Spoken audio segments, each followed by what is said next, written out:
I picked up the phone, my heart pounding as the bank rep's voice cut through.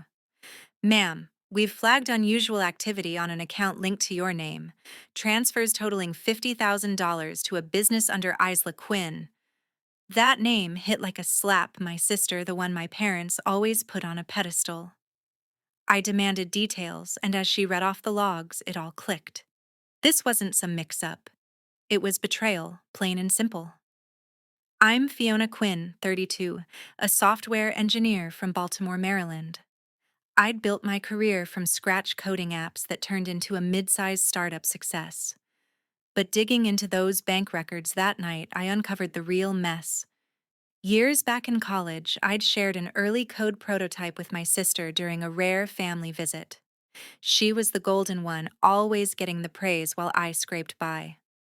Now those logs showed she'd used my code to launch her own failing tech firm, and my parents had co-signed loans in my name to bail her out. Forged signatures, hidden debts, it screamed fraud. I confronted the evidence on my screen emails from my father to the bank admin covering tracks. We did it for the family. One message read, family. The same ones who'd ignored my achievements, skipped my promotions, and favored her every step. Anger surged as I pieced it together. This wasn't just theft, it was years of being the overlooked sibling boiling over. I called my husband right away. They screwed me over, I said, voice steady but furious. He listened, then urged me to gather proof. That call lit the fuse. I wasn't letting this slide. Have you ever uncovered a family secret that shattered everything? Share in the comments below. Hit like if this hits home and subscribe for more stories of standing up and winning big. Let's keep the conversation going. After that call, my husband pulled up right away with his laptop ready to dive in. We sat at the kitchen table and I showed him the bank logs. This ties back to my old college project. I explained pulling up archived files from my cloud drive. As we compared the code snippets, it became clear my sister had lifted entire sections for her startup. She'd tweaked just enough to pass it off as hers, but the core algorithms matched mine perfectly. How did she even get access? He asked, scrolling through. I remembered emailing her a draft years ago, thinking it was harmless family sharing. Now, with her company tanking those hidden loans in my name, made sense they were propping her up. We dug deeper into public records, finding incorporation docs listing my parents as silent partners. That twist hit hard. They'd known all along and forged my info to cover her mess. I picked up the phone and dialed my sister, keeping my tone casual at first. Hey, saw some weird transfers linked to your business. Anything going on? She paused too long, then snapped. What are you talking about? Mind your own stuff. Her defensiveness confirmed it. Next, I texted my mother for a quick chat, but she dodged with, "We're busy, talk later." Frustrated, I reached out to Aria Nelson, my old best friend from college who'd worked with my sister briefly. Aria, remember that code I shared back then? She hesitated, then admitted, yeah, she asked me to forward it. Said it was for inspiration. That betrayal from Aria stung, but it fueled me. We uncovered an email chain where my father instructed the bank to bury the loans under family accounts. The motive was crystal clear: they'd sacrifice me to save her golden status. My husband squeezed my hand. We need a lawyer now, he said. I nodded, already planning the next move to expose this fraud legally.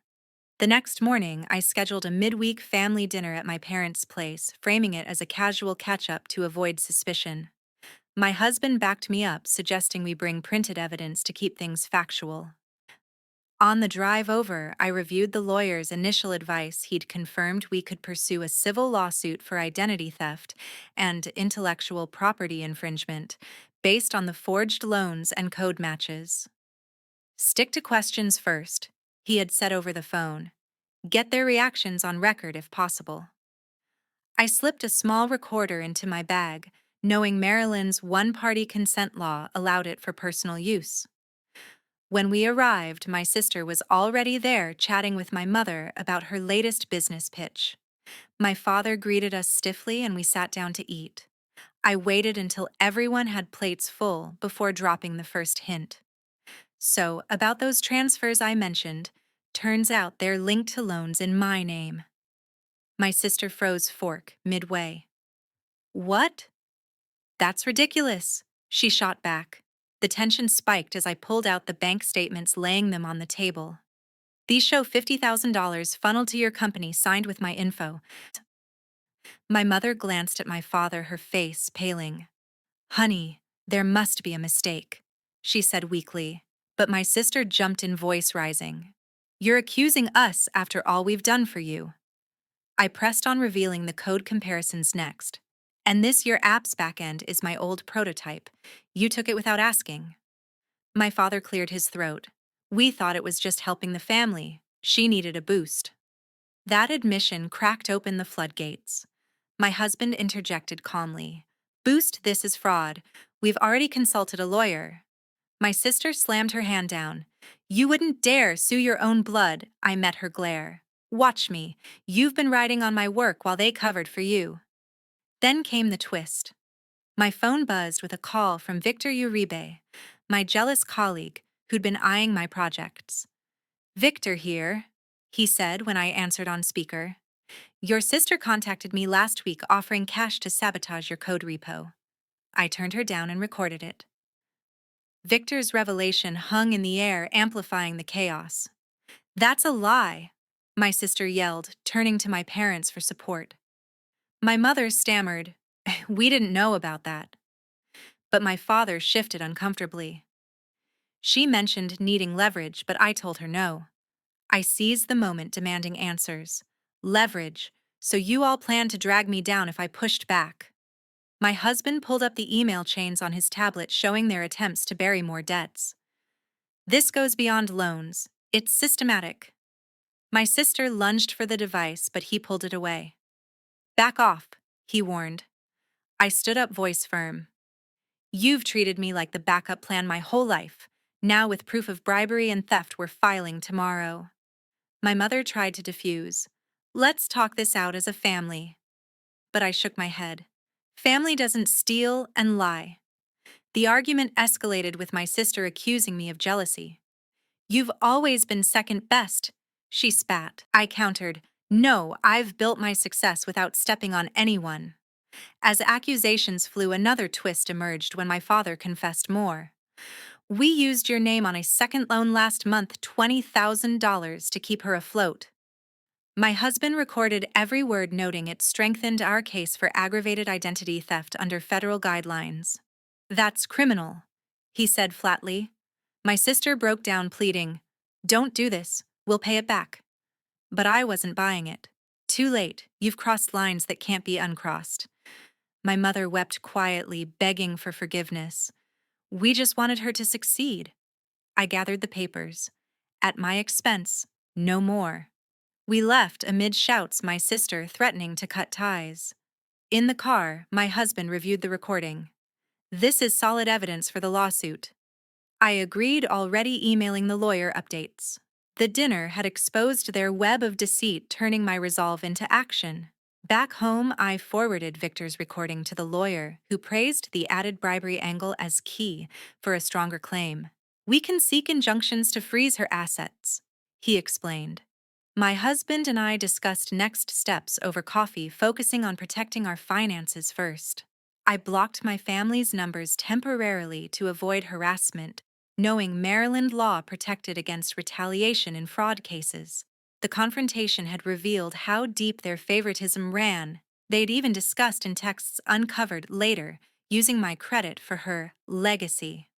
That fueled the push for full disclosure in court.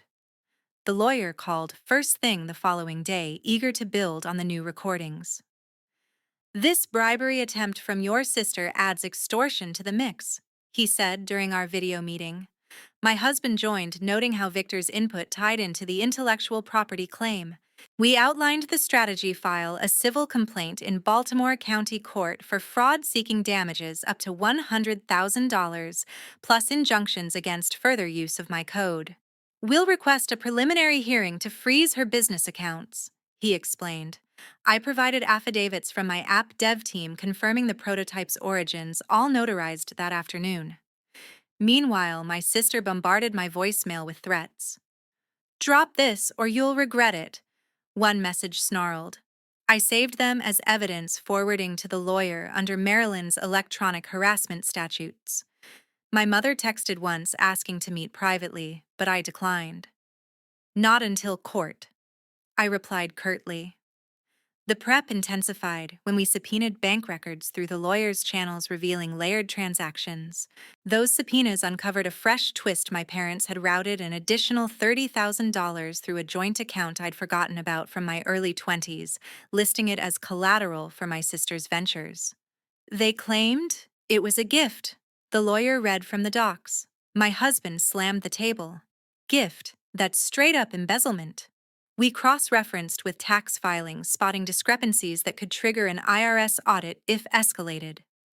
I confronted my father via a tracked email demanding explanations. Explain the joint account transfers, I wrote. He responded defensively. It was for emergencies. Your sister's startup qualified. That fueled the amended complaint, adding breach of fiduciary duty. Victor followed up with his own statement detailing her cash offer and providing timestamps. She approached me at a conference, he said over the phone. My lawyer praised it. This shows intent to interfere with your business. We practiced deposition questions, role-playing scenarios where my family might counterclaim.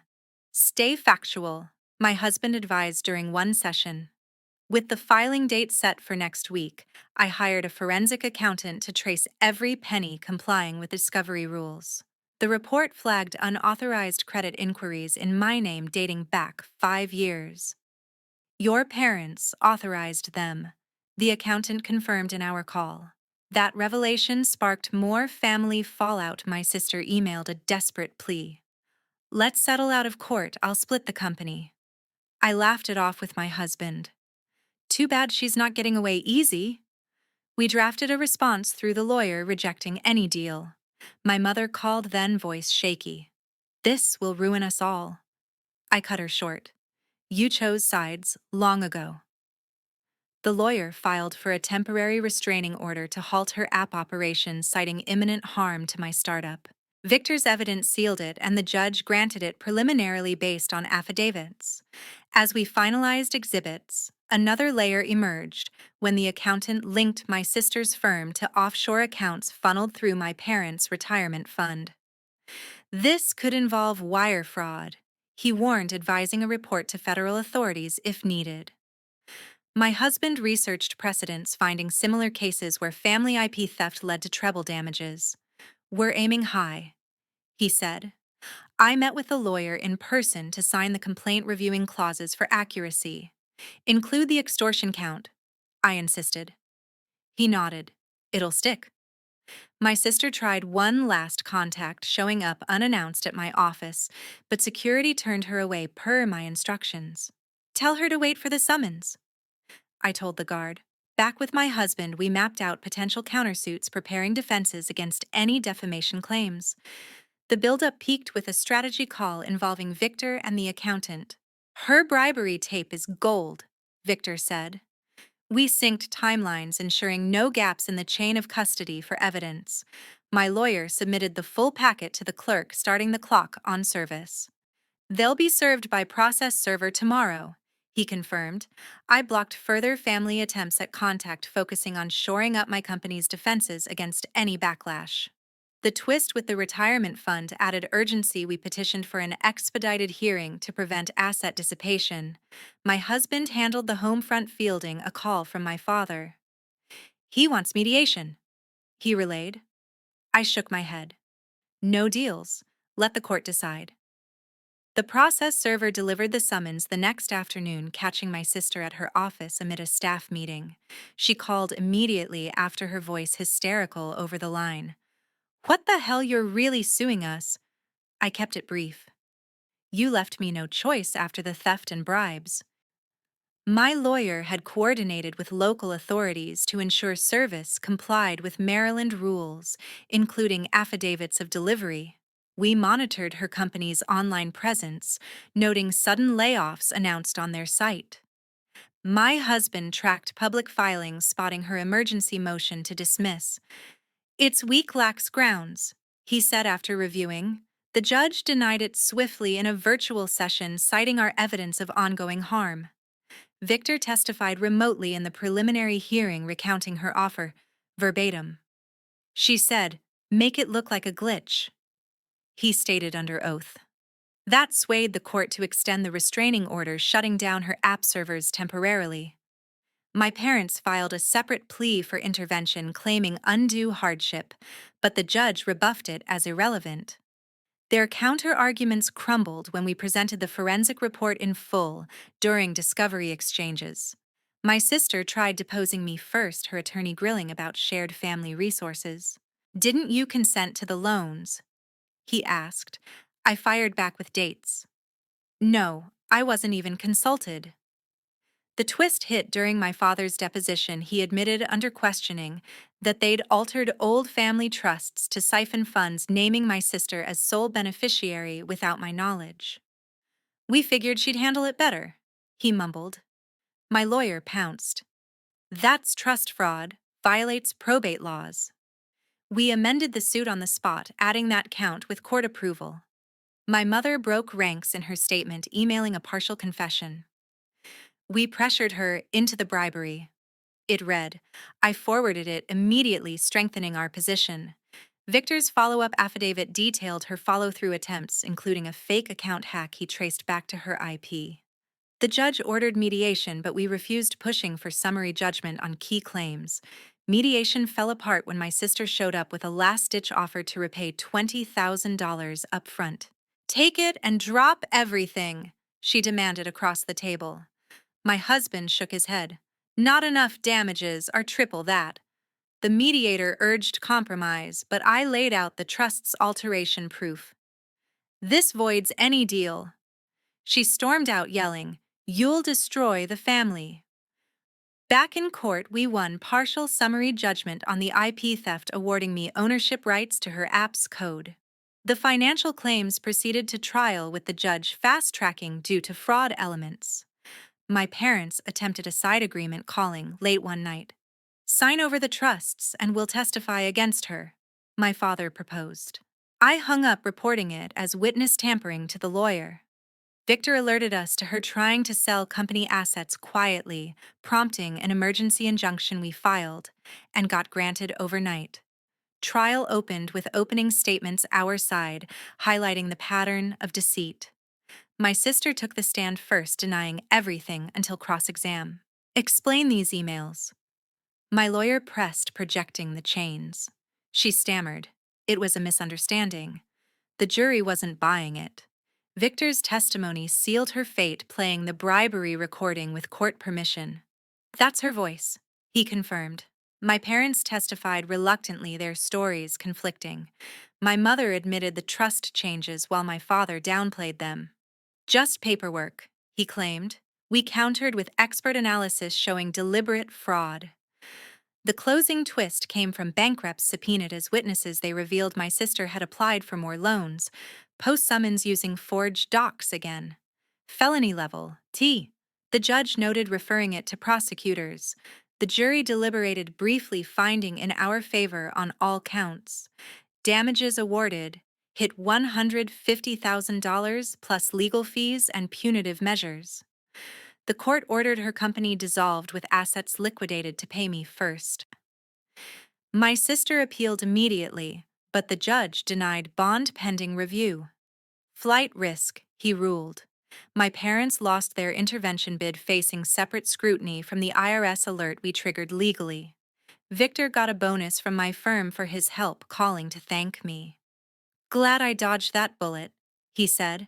We celebrated the verdict quietly, but the real win was cutting off their access, changing all shared accounts, and filing no contact orders. The family drama peaked with my sister's public apology attempt online, which backfired when users called out the fraud details from court docs. The appeal dragged on for months, but the higher court upheld the verdict without hesitation, citing overwhelming evidence under Maryland appellate standards.